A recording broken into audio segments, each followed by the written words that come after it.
คำเตือนการจัดทำข้อมูลเราเป็นเพียงสื่อกลางใช้สถิติและความเป็นไปได้โปรดใช้วิจารณญาณในการรับชม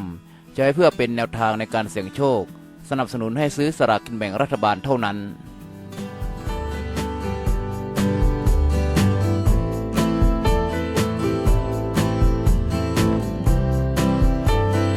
สวัสดีครับเพื่อนๆท่านผู้ชมครับยินดีต้อนรับสู่เด็ดชาแนล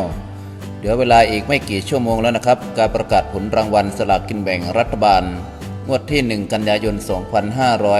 2562ก็จะมาถึงแล้วนะครับเพื่อนๆก็คงมีเลขเด็ดเลขดังเลขสวยๆเอาไว้เสี่ยงดวงซื้อสลากกินแบ่งรัฐบาลแล้วนะครับด่วนมากมาแล้วเลขเจ้าพายุงวด1กันยายน2562เลขเจ้าพายุหรือว่าคุณวุฒินันท์สอนศรีนะครับก็เดินดีมาโดยตลอดนะครับท่านผู้ชมล่าสุดครับคุณวุฒินันท์สอนศรีได้โพสต์ภาพพร้อมทั้งระบุข้อความว่า4 โมงเย็นรู้เรื่องครับหมานเด้อนะครับโพสต์ลงไปนะครับโพสต์ Facebook ลงไปเมื่อสักครู่นี้นะครับท่านผู้ชมครับเราไปดูครับเลขของคุณเจ้าพายุหรือว่าคุณวุฒินันท์สอนศรีมีเลขอะไรบ้างนะครับไปดูกันนะครับแนวทางในการใช้ประกอบการซื้อสลากกินแบ่งรัฐบาล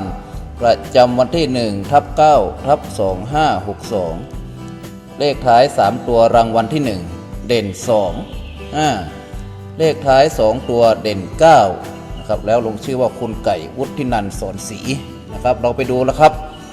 เลข3ตัวก็มี453 325 582 2ตัวมี93 94 25 35 82และ83ครับท่านผู้ชมครับนี่ก็เป็นเลขเจ้าพายุนะครับหรือว่าคุณวุฒินันท์สอนศรี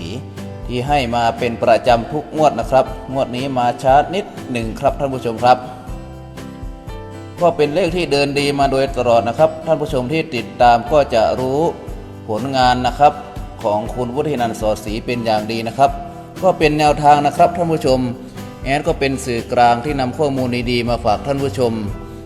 ก็โปรดใช้วิจารณญาณในการรับชมและมีสติในการเสี่ยงโชคนะครับ